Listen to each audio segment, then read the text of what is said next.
좀 덥죠? 네. 에어컨 틀었는데 이러네요. 에어컨 틀었는데 이러네요. 나오고 있어요. 자, 누가복음 24장 36절에서 43절입니다. 우리 한 목소리로 읽겠습니다. 한 목소리로 읽겠습니다. 자, 그들이 이런 이야기를 하고 있을 때 예수께서 몸소 그들 가운데 들어서서 너희에게 평화가 있기를 하고 말씀하셨다. 그들은 놀라고 무서움에 사로잡혀서 유령을 보고 있는 줄로 생각하였다. 예수께서는 그들에게 말씀하셨다. 어찌하여 너희는 당황하느냐? 어찌하여 마음에 의심을 품느냐? 내 손과 내 발을 보아라. 바로 나다. 나를 만져보아라. 유령은 살과 뼈가 없지만 너희가 보다시피 나는 살과 뼈가 있지 않으냐? 말씀하시고 손과 발을 그들에게 보이셨다. 그들은 너무 기뻐서 아직도 믿지 못하고 놀라워하고 있는데 예수께서 여기에 먹을 것이 좀 있느냐 하고 그들에게 말씀하셨다.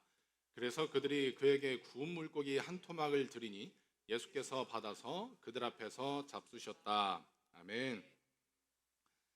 말씀 한번 들어가 보도록 하겠습니다. 예수님이 십자가에서 죽으신 지 3일이 흘렀습니다. 예수님을 따르던 제자들은 자기들의 선생님이 허무하게 죽는 모습에 충격을 받았습니다. 그동안 예수님과 함께 지내던 날들이 한여름밤의 꿈처럼 느껴졌습니다.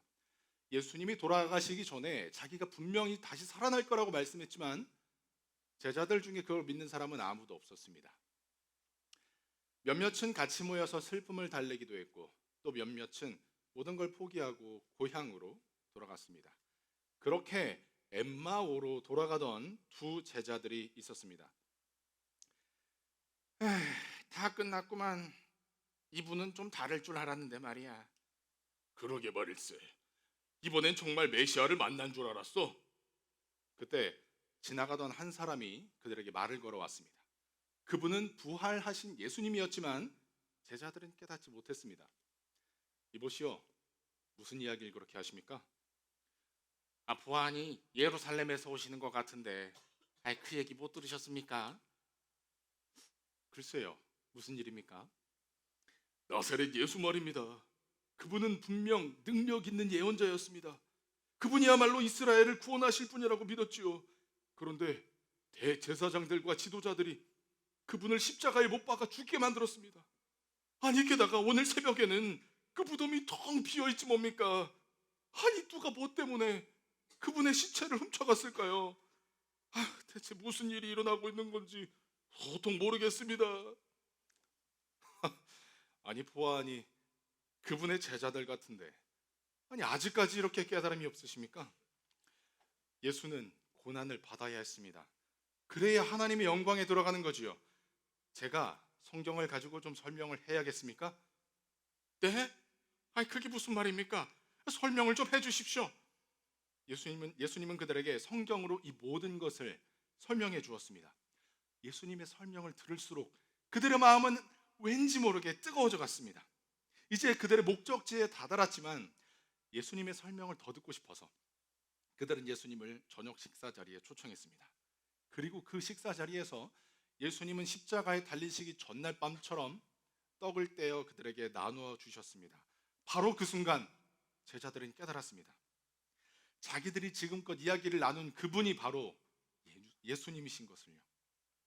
그러나 예수님은 갑자기 사라지시고 보이지 않았습니다. 그들은 달리기 시작했습니다. 다른 제자들이 모여있는 예루살렘으로 말했죠. 흥분과 기쁨에 사로잡혀 단숨에 도착한 그들은 제자들에게 말했습니다. 제자님들, 형제님들, 자매님들, 우리가 예수님을 만난 것 같습니다. 정말이요? 나도 마찬가지요. 우리가 예수님을 만난 것 같소. 그분이 나에게 나타나셨습니다. 그들이 이런 이야기를 하고 있을 때 예수님께서 몸소 그들 가운데 나타나셨습니다. 너희에게 평화가 있기를. 제자들은 너무 놀라 아무 말도 할 수 없었습니다. 분명 3일 전에 십자가에 달려 죽으신 예수님, 세마포에 칭칭 감아 무덤 속에 들어가신 예수님, 바로 그 예수님이 지금 눈앞에 서 계셨으니까요. 반갑기도 했지만 마치 유령을 보는 것 같아서 누구도 섣불리 말을 걸지 못했습니다. 예수님이 먼저 말씀하셨습니다. 뭘 그리 놀라느냐? 내가 유령같이 보이더냐? 못 믿겠거든 만져보아라. 유령은 뼈와 살이 없지만 나는 이렇게 있지 않냐냐. 아니 예수님, 우리는 예수님이 분명히 예수님. 그래 그래. 자 보자. 여기 먹을 것이 있느냐? 내가 배가 좀 고프구나. 예수님은 그들과 함께 계시면서 생선 한 토막을 드셨습니다. 분명히 예수님은 다시 살아나셨습니다. 죽음을 이기시고 부활하신 것입니다. 여러분은 어떻습니까? 이 부활의 사건을 믿고 계십니까? 전사님 못 믿겠어요. 저 도저히 못 믿겠어요. 그거 그냥 제자들이요 꾸며낸 얘기 아니에요? 거짓말 아니에요? 예수님이 살아났다는 어떤 증거를 가져와 주시면 제가 믿을게요. 이런 분들 계세요? 신약 시대를 연구한, 아이고 그래요, 과자를 막 까먹고. 신약 시대를 연구하는, 예수님이 살았던 당시를 연구하는 많은 학자들이 있어요. 그들은 예수님을 믿는 사람도 있고 믿지 않는 사람들도 있는데, 그 사람들이 다 동시에 인정하는 바가 뭐냐면, 예수라는 사람이 죽고 3일 뒤에 예루살렘에서 뭔가 엄청난 일이 벌어졌다. 내가 그걸 부활이라고는 얘기 못하겠다. 근데 분명 엄청난 일이 벌어졌고, 그건 예루살렘을 흔들었고 로마 제국을 흔들었고 전 세계를 흔들었다. 부활을 믿지 않는 사람도 이렇게 얘기하는 겁니다. 분명 무슨 일이 있었다고. 근데 우리는 알죠. 그게 부활이라는 걸. 더욱 놀라운 것은요, 그 엄청난 사건이 일어난 다음에 30년 뒤에 예수님의 이야기가 문서화돼서 나왔다는 것입니다. 전사님 30년 너무 긴 거 아닌가요? 여러분 고대 사회에서요 30년 만에 이렇게 문서화됐다는 얘기는요 뉴스 속보 수준이에요. 예를 들어 드릴게요. 알렉산더 대왕이라는 사람이 있어요. 들어봤어요? 지중해 일대를 딱 장악하고 서구 사회를 자기의 걸로 주물렀던 사람이 있어. 이 사람이 죽고 400년 뒤에 이 사람의 이야기가 문서화됐어. 예수님은 고작 30년입니다. 여러분 30년이 무슨 뜻인 줄 아세요? 예수님이 살아있었을 때에 똑같이 살아있던 사람이 그 생존했던 시간이 30년이에요. 예수님을 직접 본 사람이 직접 내가 본 예수님을 기록했다고. 여기에 그게 성경이라고. 30년 전에 거 기억해요. 선생님들 30년 전에 일 기억하죠? 흐려질 수는 있어. 잘 가물가물할 수는 있는데 있었던 사건 분명히 기억한단 말이에요. 그게 성경이에요. 예수님의 사건은 분명히 사실입니다. 라이오넬 러쿠라는 변호사가 있어요. 이분은요 변호사인데 기네스북에 올라간 사람이야. 세계 최고의 변호사로. 이 사람이 살인 사건에 대한 변호를 245번 연속으로 승리했대. 245번 한 번도 쉬지 않고. 세계 최고의 변호사라는 사람인데, 이 사람이 부활을 믿지 않는 사람이었어. 근데 어떤 분이 물어봤어. 하도 사람들이 부활절 얘기하니까 궁금한 거야. 라이오넬, 사람들이 부활 얘기하는데 말이야, 난 도저히 못 믿겠어. 네가 한번 조사해 볼래? 너의 그 법적 실력으로 이거 한번 조사해 봐줘. 그러니까 라이오넬이 오케이, 내가 한번 조사해 볼게 하고 조사에 들어갔어요. 수년에 걸쳐서 모든 자료들을 다 살펴봤습니다. 제가 지금 말하는 자료들은요 성경을 말하는 게 아니에요. 당시에 예수님을 믿지 않는 사람들이 썼던 역사서, 그때 오갔던 편지들, 그때 썼던 공문서들 다 얘기하는 거예요. 다 살펴보고 몇 년 뒤에 라이오넬이 정확하게 결론을 내립니다. 뭐라고 내렸느냐? 예수 그리스도의 부활에 대한 증거가 너무 압도적으로 많아서 저는 의심의 여지가 없이 그것이 사실임을 인정할 수밖에 없습니다.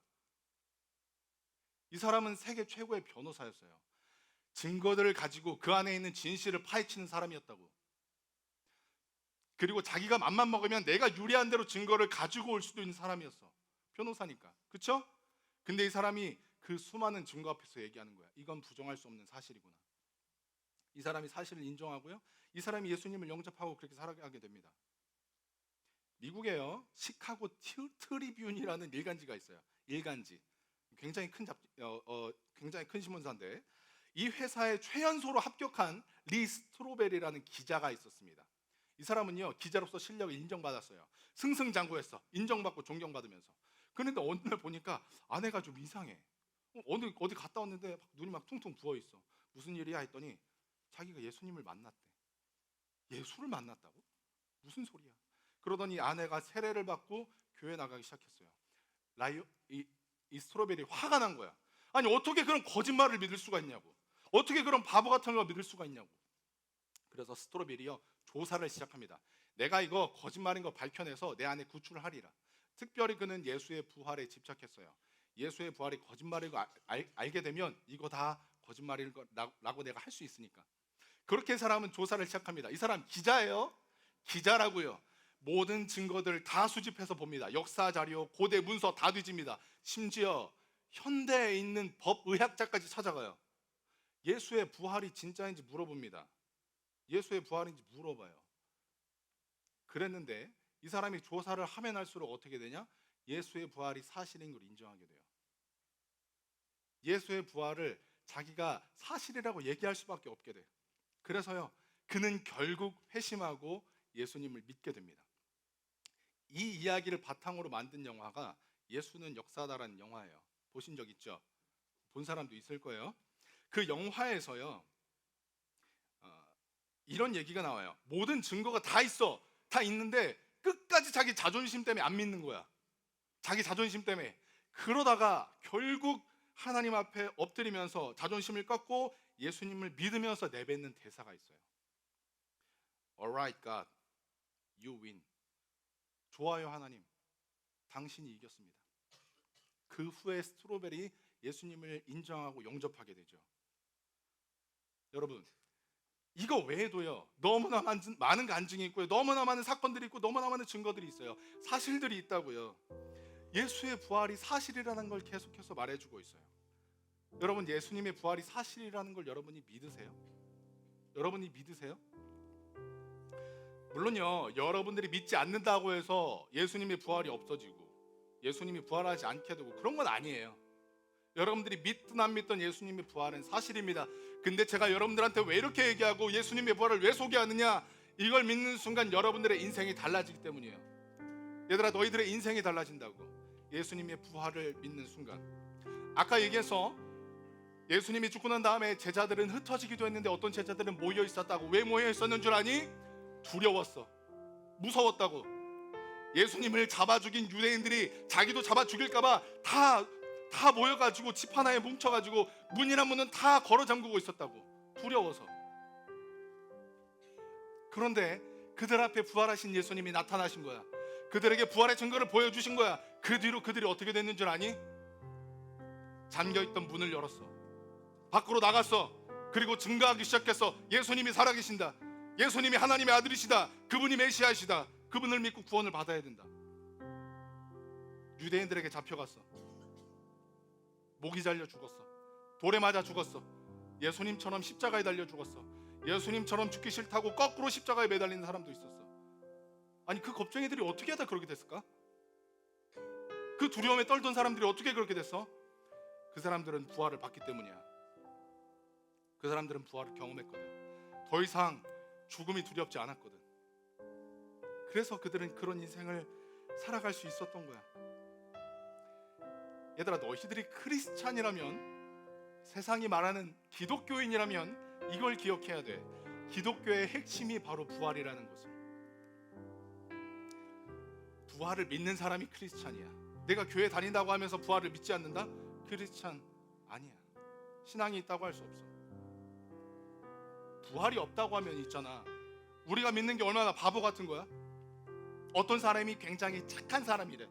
좋은 일도 많이 했대. 어려운 사람을 도와줬대. 기적도 많이 행했대. 근데 그 사람 불꽃처럼 살다가 33살쯤에 죽었대. 그리고 그 사람 무덤이 이스라엘에 있대. 근데 지금 2000년이 지나서 한국에서 매 주일마다 이 아침에 모여서 그 사람을 기리고 그 사람을 노래하고 그 사람 했던 말 다시 한 번 더 생각해보고, 이렇게 바보 같은 짓이 어딨어? 그렇게 가치 없는 일이 어딨냐고. 그렇지 않아?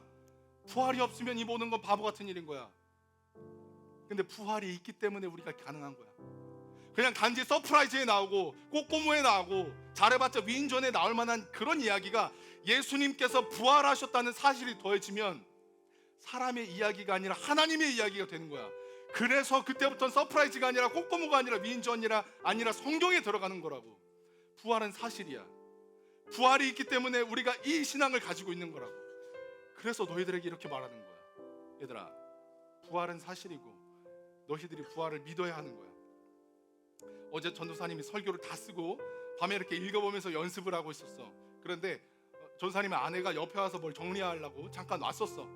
근데 전사님이 막 읽는데 옆에서 자꾸 추임새를 넣는 거야. 예수님 부활하셨습니다. 네네. 예수님께서 정말 사실로 부활하셨습니다. 아 대박. 마지막에 정말 황당했던 게 예수님의 부활의 능력이 있습니다. 스고이 뭐야 저럼. 전사님 그래서 참지 못하고 정중하게 얘기했어요. 혹시 꺼져줄 수 있냐고. 가시더라고요. 근데 얘들아 아내는 이제 잠깐 와서 장난친다고 한 건데 너희들 중에도 그런 사람 있을지도 몰라. 지금 이걸 남 얘기처럼 듣는 사람 있을지도 모른다고. 남 얘기하는 거 아니야. 너희들한테 하는 거야. 너한테 하는 얘기라고. 너희가 듣고 예수님을 믿었으면, 부활을 믿었으면 하는 이야기야. 그냥 듣고 흘리란 얘기 아니야. 너네한테 직접 하는 얘기라고. 부활을 믿으라고. 여러분, 예수님이 부활하셨습니다. 여러분이 이걸 믿으시길 바래요. 믿게 해달라고 기도하시길 바랍니다. 여러분이 이걸 믿는 순간 여러분들의 인생은 바뀝니다. 여러분들이 더 이상 세상 것에 바라보지 아니하고 예수님만으로 충분한 삶이 됩니다. 예수님을 위해서 살아가는 삶이 됩니다. 더 이상 문 닫고 숨지 않습니다. 더 이상 도망가지 않습니다. 예수님을 위해서 살아가는 인생이 된단 말입니다. 여러분들이 부활을 믿고 그 증거를 받아들이고 여러분들의 마음을 열고 눈을 열고 부활을 받아들이시길 소망합니다. 이 시간에 함께 기도했으면 좋겠습니다. 있는 자리에서 눈을 감으시고요, 기도하실 때에 하나님, 제가 예수님의 부활을 믿고 싶습니다. 나를 위해 살아나신 예수님을 믿겠습니다. 그리고 그 부활이 내 것이 되도록 내가 믿겠습니다. 주님, 나의 눈을 열어 주시옵소서. 나의 마음을 열어 주시옵소서. 내 속에 들어오셔서 부활하신 예수님 내어내 오시옵소서. 함께 기도하며 나가겠습니다. 기도합니다.